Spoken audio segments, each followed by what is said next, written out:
It's 11 a.m. here in Ventnor City, New Jersey, and New York, New York. A town so nice they had to name it twice. And this is CarEdge Live for Thursday, February 27th, the next to last day of the month, with your host, me, Ray, debuting another new sweatshirt as part of my spring sweatshirt collection. And, well, Zach, who's bundled up because it must be 12 degrees inside that meat locker. It's also a great place to put the microphone, so hopefully I don't have an echo today. Happy Thursday to you, Pops, and thank you everyone who's joined us an hour early here on CarEdge Live. We have a sponsor for today's show, our friends over at Lease. Check out the link in the top of the description. We'll be talking about them in about 5 to 10 minutes. Before that, we got to remind everyone, Dad, CarEdge.com. And wait a second, there you are down there at the bottom. What are you doing down there, Pops? What are you doing? I'm timing how long it takes to do a car deal, and I'm ready to throw a yellow penalty flag, I believe. All right, folks, we've got, for a limited time only, we decided to do an end-of-month flash sale, $100 off our concierge car buying service and 20% off CarEdge Insights. Check it all out back on CarEdge.com. Dad, the used car market is effed. That is what we went with today. Edmund's releasing the latest analysis from their Q4 used car research, and the used car market is screwed, dude. Like, there is no really pretty way to describe what's going on in the used car market specifically. And it's interesting that today's sponsor is Lease. The used car market is screwed specifically because there are 50% fewer leased vehicles being returned to dealerships. If you are in the market for a 1 to 3 year old used car, the market is effed. There is no other way to describe it right now. The market is totally effed. Can you help break down the data for us? I can. And the beauty of this is that I believe about 2 years ago, I did a solo video claiming that, well, used car prices are going to remain high, especially for 1, 2, 3 year old cars for quite some time because of the shortage of lease returns that we were about to embark on. Yeah. And as it turns out, during the pandemic, when vehicle sales were at their lowest point since like 2010 or 2011, I think it was 13.8 million new cars got sold. Yep. And leasing, which normally represents somewhere between 30 and 35% of all sales, at that time fell to about 18%. In a typical year, you normally get back about 4 million lease returns. Trust me, 4 million people ain't buying out their leases at the end. The vast majority of those go back to dealers as lease returns when the leases end. They become 3-year-old, low mileage, quality used cars. 2025, they expect that, well, they know there's 2 million leases, I'm one of them, coming due this year. That's half of what it has been. That means that there's going to be fewer and fewer 1, 2, and 3 year old low mileage quality used cars going back to dealers that ultimately make it on the lot for sale. So what happens when there's a shortage of things? Yeah. Typically prices go up. We saw that when there was a shortage of new cars and prices got jacked way up. And so when you combine 13.8 million new cars being sold 3 years ago and the fact that only 18% of those got leased, there's just not going to be that many 1, 2, and 3 year old used cars coming back in trade. They didn't sell them. And so this is going to go on. My prediction has been through the end of the decade. Yep. And now suddenly it's like Edmunds picks up on the fact that we got an issue. Oh, I think Edmunds has been on this, and I think the data is starting to corroborate the story. Where I would actually double down on is that in addition to Yes. dearth, your word, a dearth of high quality lease returns going into the used vehicle inventory pool. You also have, at the same time, the average age of a traded in vehicle right now is over 9 years old. So the reason I can sit here with confidence and say the used car market is effed right now Yes. is because the mix shift of vehicles that are in inventory as used vehicles for sale is probably the worst it's been ever. I mean, unless you're really, really, really, a diehard for a decade-old used car, but you want typically to have good quality inventory in the used car mix, and that's not the reality right now, and that won't be the reality probably for another 5, 10 years. Well, part of the issue is those people who 3 years ago bought those 13.8 million new cars, okay, um, paid handsomely to be able to do that. What do I mean by that? Dealers were adding on $1,500, $2,500, $5,000, $10,000, $15,000 in additional dealer markup because there were so few cars available. Mhm, We have talked about negative equity recently. mhm. Well, those people are in some of the most severe negative equity positions that can be imagined because they overpaid so much for the vehicles that they have.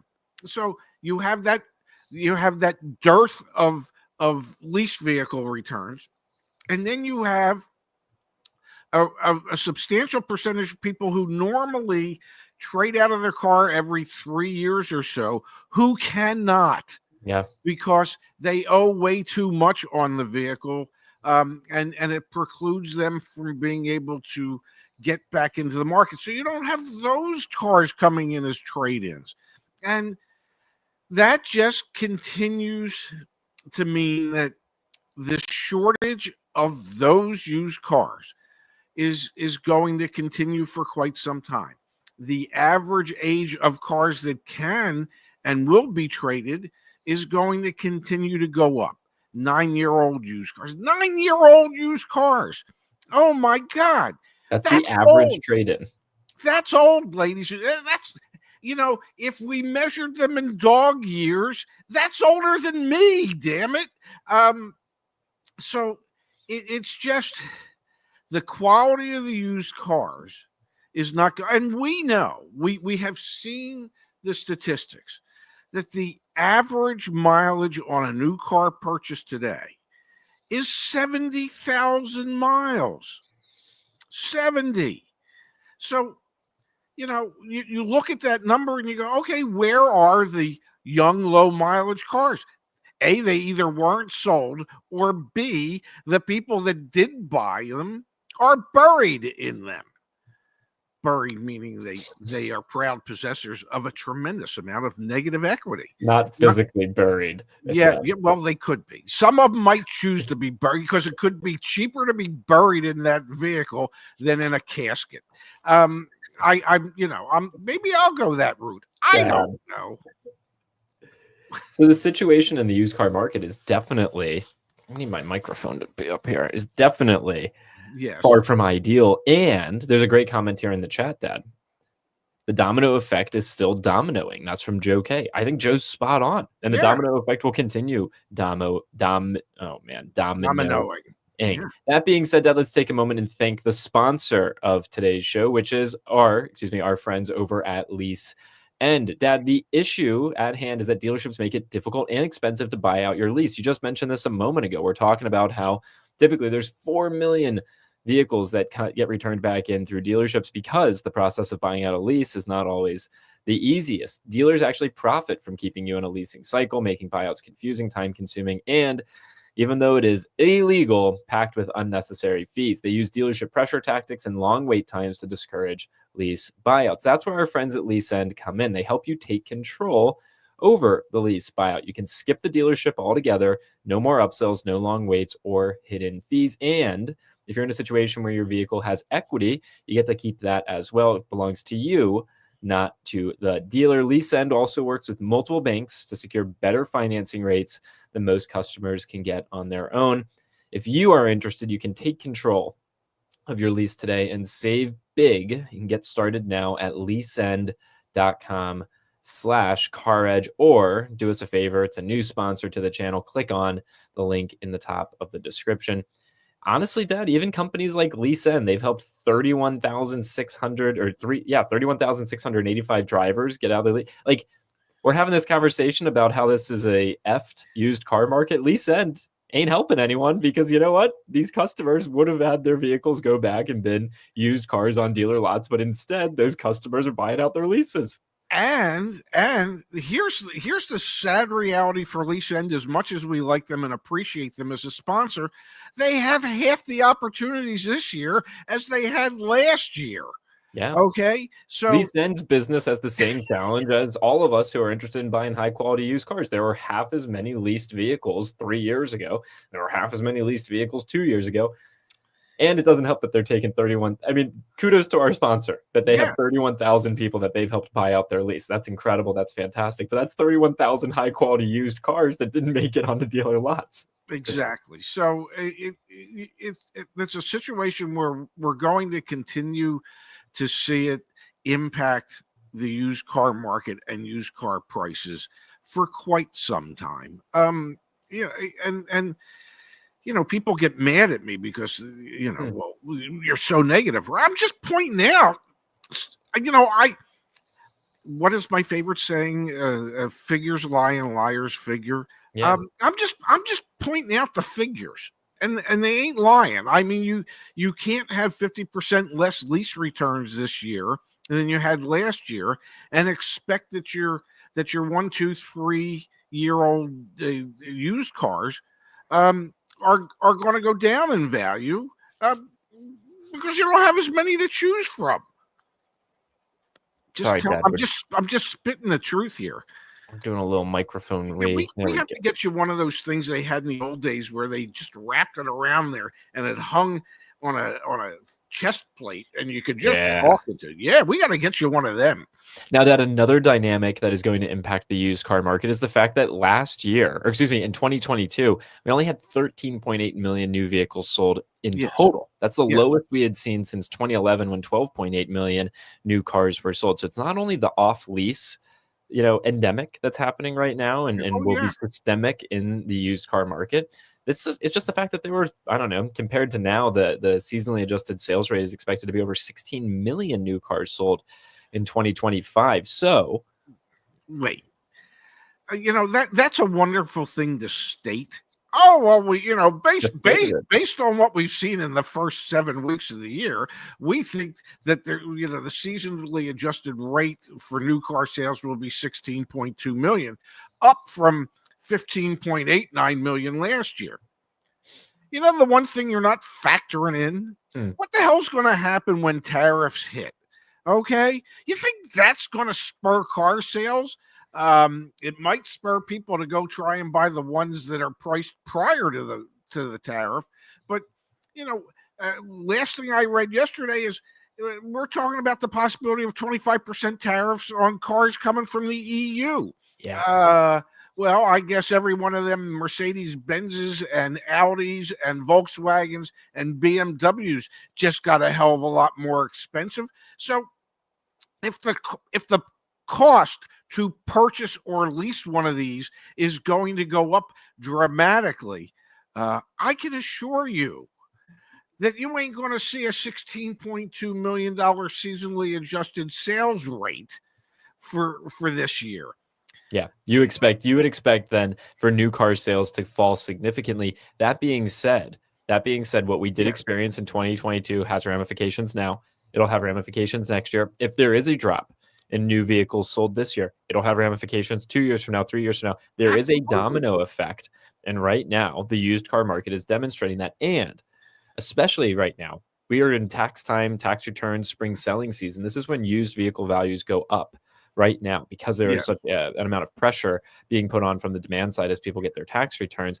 And you need to know that the inventory on dealer lots is not as high quality as it has been in the past. And that was a story you and I were talking about even a year and 2 years ago, because the auto loan delinquency crisis also influences this. The amount of vehicles that are showing up at dealer auctions, at the Cox Automotive, Mannheim auctions, or at the Odessa, which is owned by Carvana auctions, the amount of those vehicles that are repossessed vehicles has gone up more significantly than obviously lease return vehicles. And so you have even more repo vehicles. The mix shift of vehicles, man, is just bad. It's just really bad. And prices for this moment in time during spring selling season are also going up. The one bright spot here, if you need to sell your car, now's the right time to be thinking about selling your car. One would think, and yes, the quality of repossessed vehicles isn't nearly as good as the quality of lease returns. I mean, typically people who lease a vehicle take care of the vehicle. Typically people who are well behind on their car payments, well, they ain't taking care of they're not doing standard maintenance, they're not doing anything. Hell, they could be living in the car. So Yeah. the quality dynamics are going to be impacted for years to come. The average price that's being asked for a 3-year-old used car was up 3.3% over last year. So it does, none of this bodes well for people who are struggling because of the rising costs associated with owning a car. What do I mean by that? Insurance rates have gone up 25-30% across the country. So insurance costs are up.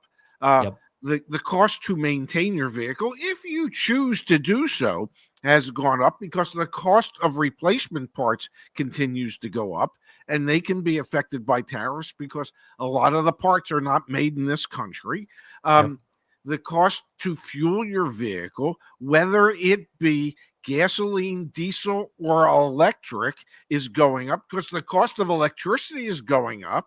So you tell me how it's ever going to get easier for people to jump back into the market to buy a car when the cost of ownership is skyrocketing and wages are not keeping up with those skyrocketing costs. Totally. And that's why having this conversation about the state of the used car market is so important, because where typically do we go to find deals in the car market? It's not new cars. New cars have traditionally not been the prudent and financially responsible way to approach getting into mobility, getting into a vehicle. It's been used cars. But actually, right now, if you said, Zach, you have to make a decision between buying a used car, buying a new car, or leasing a new car, I'd probably look to some of those insane lease incentives that are out there right now, knowing that it would just be for 3 years, but I'm under warranty.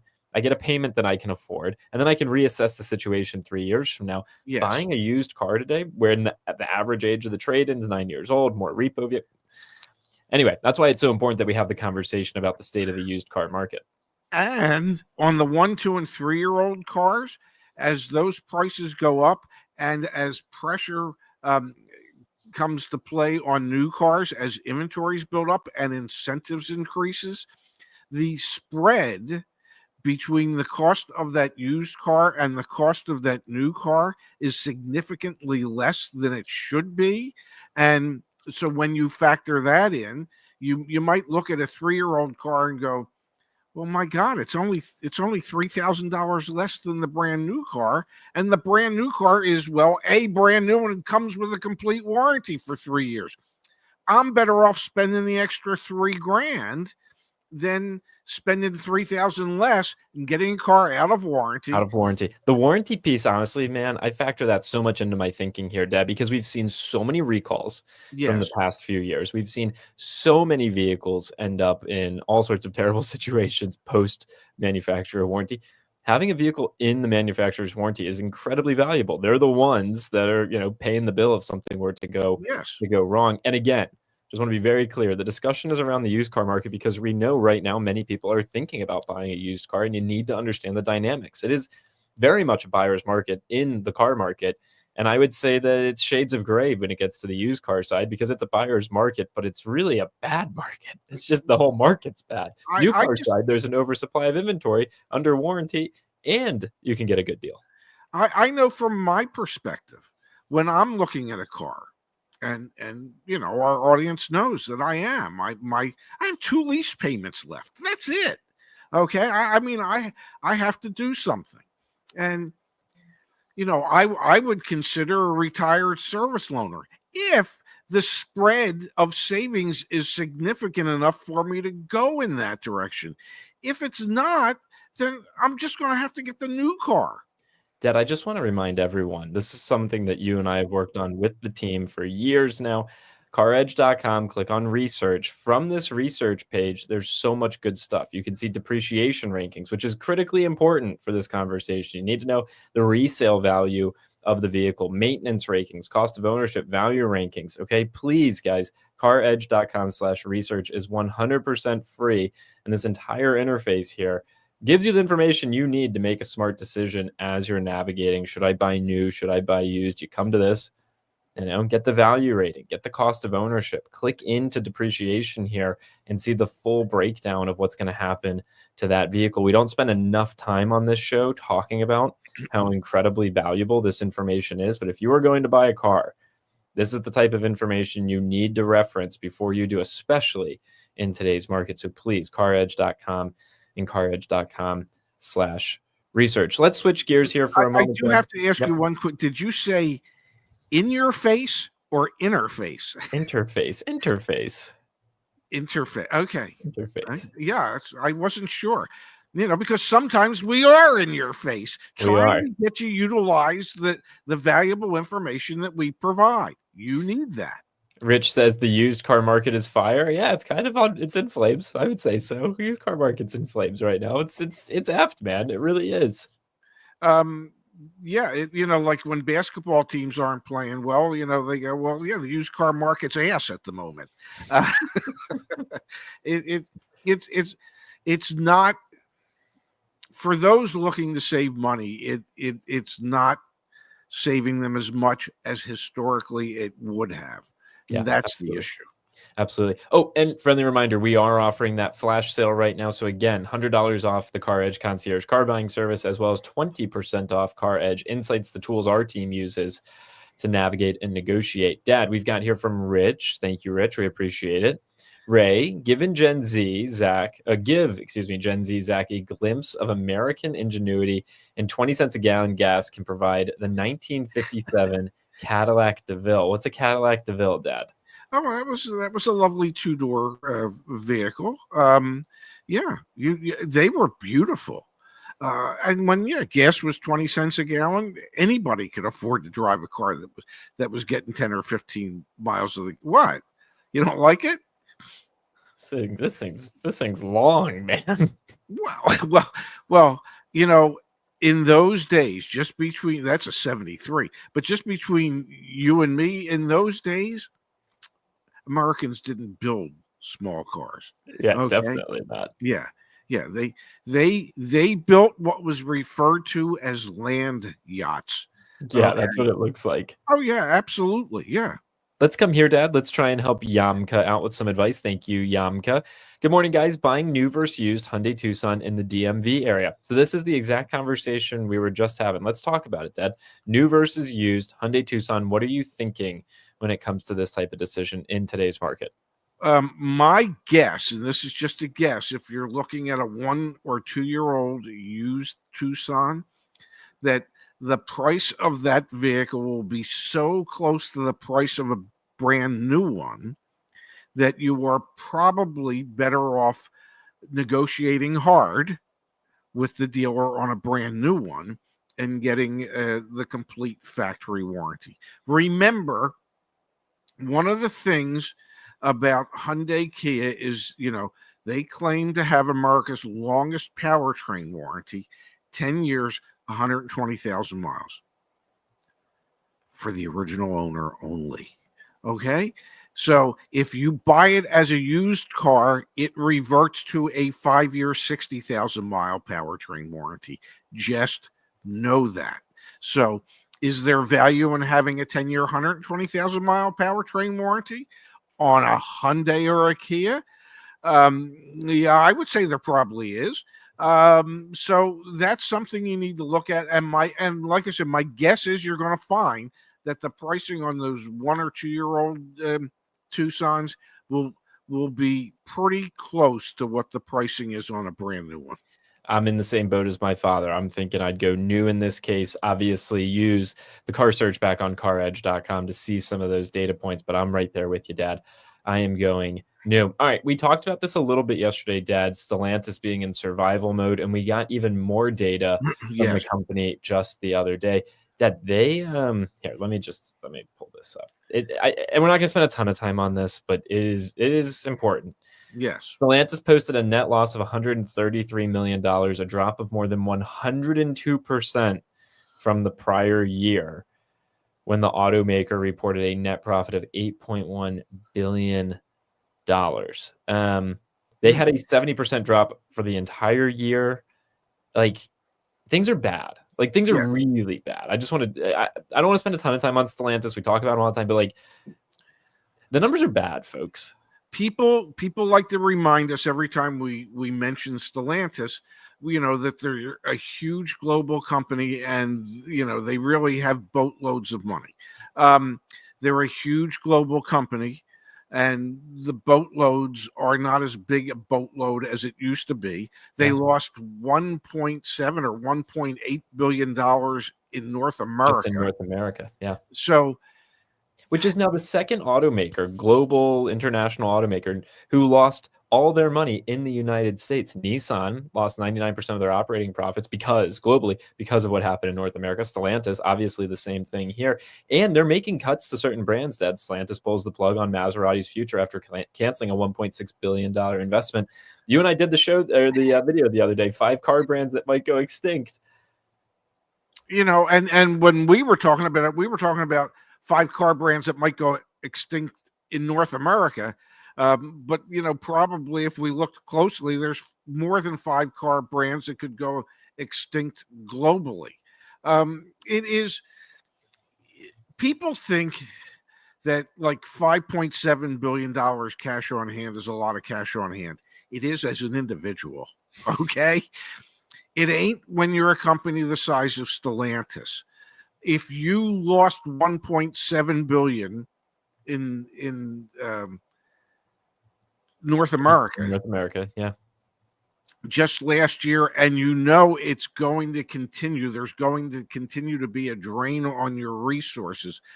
5.7 billion doesn't add up to a lot of money when the negative is as high as what it is. So yeah, you can sit there. Well, I got 5.7 billion cash on hand at the moment. Yeah, let's come back here to the chat. We've got from RJ's Life. Thank you, RJ's Life. What's a good price for a new Honda CR-V or a Toyota RAV4? Also, thoughts about offering CarEdge for a week versus a month. Thank you for all that you do. Love the channel. Let's see if we can answer that first question, Dad. I'm going to come back here to the magic CarEdge machine and RJ's Life. Let's see if we can help you out. So the first thing I'm going to do is I'm going to click on research there, and I'm going to click on see what others paid. When I click on see what others paid, that takes me to the verified prices tool back on CarEdge.com. And we said Honda CR-V and Toyota RAV4, right? Yes. Let's just take a peek. So we've got some community submitted deals, so we can see what T got, what Cam got. I'm curious if we have any concierge deals here as well. So this gives you some idea of where we are seeing, and also what time frame discounts. So $3,000 off of MSRP, $3,300 off of MSRP. Looks like $3,500 off of MSRP, and obviously the full breakdowns here as well. So I would start here. Yes. First place I'm looking is at verified prices, and it looks like maybe $3,000 off of MSRP is a good discount to be shooting for. On the CR-V, let's jump over to the RAV4, Dad. So let's go Toyota. The RAV4, wasn't that America's #1 selling vehicle by volume last year? And look, man, I'm so impressed by our team. $1,600, $1,600, $1,200. Please, this data is so useful. And then, of course, if you were to use the actual car search, so we'll come here, we'll do Honda, whatever. We'll click on the prologue. Why not? It's the first one that shows up. Oh, I clicked on one that has no. Oh, there it is. It just took a second to load. Yes, the target discount range, folks. It'll show up right there for you if you're a CarEdge Insights member, which RJ's Life, unfortunately, we don't have a weekly program. We do have the monthly, and it is on sale right now, 20% off. So that unlocks the target discount range right there for you, as well as obviously the dealer invoice price, which you can see, and then so much more if you scroll down in your CarEdge market insights right here. So there you go. That's hopefully, actually, I feel really good. That was a good answer for That RJ. was a good, and may I say that the percent of people that figure out what it is they're going to buy within a week is really, really small.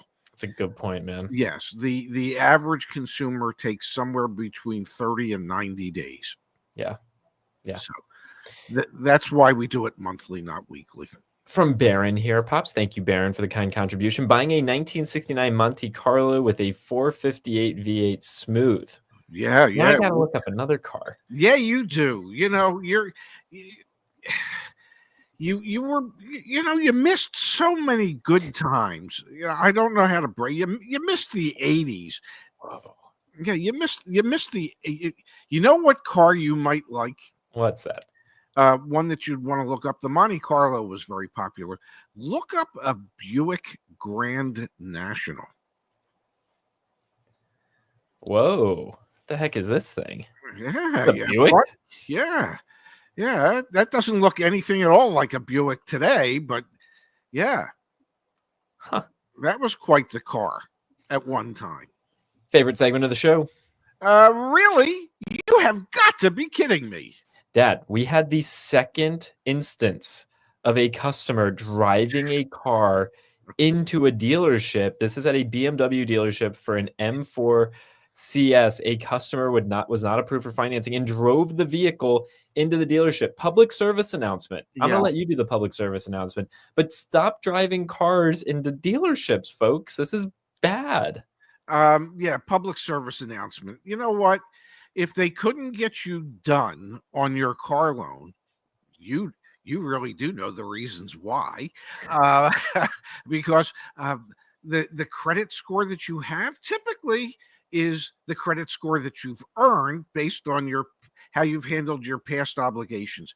And so if you couldn't get done, drive the damn car through your own house. It's your own damn fault.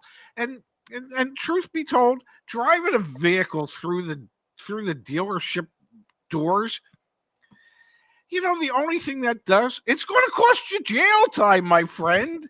So what's the point? I know one thing it's going to do. It ain't going to help your credit score moving forward when your ass is languishing in jail and you can't afford to be making any payments anywhere.